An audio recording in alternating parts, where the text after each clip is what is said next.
சரியா அவனை சுட்டுட்டியா? என் குறி எப்பவும் தப்பாது. அப்படின்னா வாங்க நம்ம போலாம்.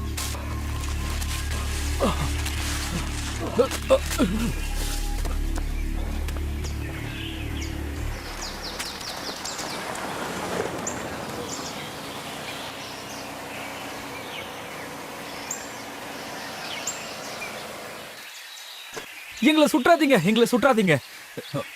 இது அவர்தான், மைக் டான்டன், அவரே தான். நேர்ல பார்க்க நல்லா இருக்காரு. வாவ். என் பேர் எப்படி உங்களுக்கு தெரியும்? ஆமா, நீங்களாம் யாரு? என்னோட பேர் ஸ்டீஃபன், இவன் பிராங்கி, அப்புறம் பின்னாடி இருக்கிறவ கேண்டிகேல். ஹாய். நீங்களாம் இங்க என்ன பண்றீங்க? உங்களுக்கு நாங்க ஹெல்ப் பண்ண தான் வந்தோம். ஆமா, இந்த ஷோவை நாங்க இன்டர்நெட்ல பார்த்து ஹேக் பண்ணோம். இப்போ இந்த இடத்தையும் கண்டுபிடிச்சிட்டோம். சரி, இப்ப நான் சொல்றத கேளுங்க. உங்களை யாராவது கொலை பண்றதுக்கு முன்னாடி இங்க இருந்து தப்பிச்சு போயிடுங்க.